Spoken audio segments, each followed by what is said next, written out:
Pour répondre aux besoins de plus en plus croissants des populations en protéines animales, la Côte d'Ivoire a initié dès les années 60 divers programmes de développement des ressources animales.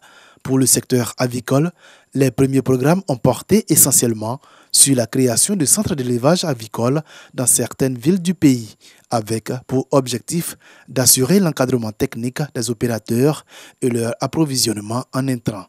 C'est le point de départ de l'aviculture moderne en Côte d'Ivoire. Aujourd'hui, le secteur avicole ivoirien est une filière complète avec tous les maillons de production en place: reproducteurs, couvoirs, usines d'aliments, abattoirs modernes. Il y avait une projection qui a été faite en 2012.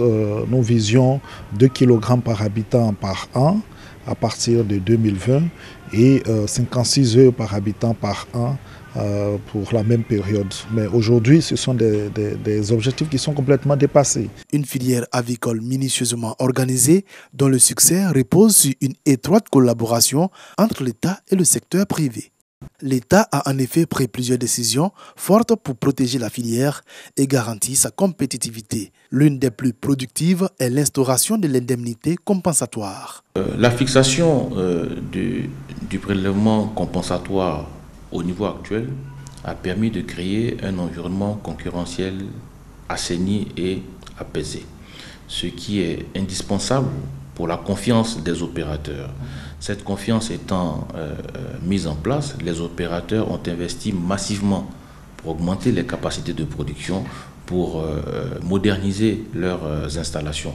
Nous avons ainsi investi depuis 2012 plus de 100 milliards dans la construction de nouvelles usines, dans la construction de nouveaux couvoirs, dans la construction de fermes modernes. Par ailleurs, plusieurs plans d'investissement, aussi bien privés que publics, ont permis à la filière avicole ivoirienne d'être l'une des plus enviées de la sous-région. La mise en place du fonds de garantie du secteur avicole a permis de financer, par exemple, à hauteur déjà d'environ 100 millions et qui est utilisé aujourd'hui par le ministère de la promotion de la jeunesse et de l'emploi jeune, à travers l'agence emploi jeune, pour financer le projet d'installation, d'insertion de 3300 jeunes dans le secteur avicole.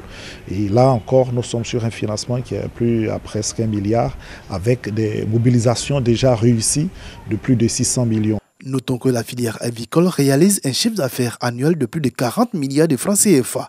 La production de viande de volaille est passée de 18 000 tonnes en 2011, soit 0,90 kg par habitant et par an, à 56 000 tonnes en 2018. En parallèle, la production d'œufs a doublé avec une consommation d'œufs par habitant à 67 œufs par an. Néanmoins, beaucoup reste à faire au vu du potentiel de l'aviculture ivoirienne. C'est vraiment l'objectif que nous nous fixons, de continuer à développer la production, à augmenter la consommation de viande de volaille par les Ivoiriens en réussissant à proposer des produits à des prix abordables. Nous pouvons nous vanter d'être la filière qui n'a pas augmenté ses prix depuis 2012. Les prix de viande de volaille et d'œufs ont baissé depuis 2012, mais nous voulons encore aller plus loin. Et pour cela, nous devons travailler sur tous les maillons de la filière. La commercialisation notamment. Plus particulièrement, la protection des petits éleveurs souvent confrontés à la recherche de débouchés ou soumis aux dictats des grands acheteurs. Il y a beaucoup plus de clients, mais il n'y a pas de bons payeurs. C'est ça le problème. Ils viennent, ils prennent, pour payer, c'est un problème. Il y a une grande structure qui me doit 2 110 000, qui refuse de payer. Je fais comment? Je fais comment pour vivre? Cette jeune opératrice aspire à plus grand, mais reste bloquée par l'obstacle financier. On veut fabriquer l'aliment ici pour les sujets que nous avons et puis peut-être vendre aussi à d'autres fermes. Les clients, s'ils peuvent quand même nous aider à payer régulièrement leur crédit, ça va beaucoup nous soulager, ça va nous arranger à pouvoir terminer le bâtiment. La Côte d'Ivoire dispose d'un marché important et protégé où la consommation de volaille par habitant augmente. Mais le pays reste tout de même très loin des standards mondiaux. C'est pourquoi un second plan stratégique de relance de l'aviculture est envisagé.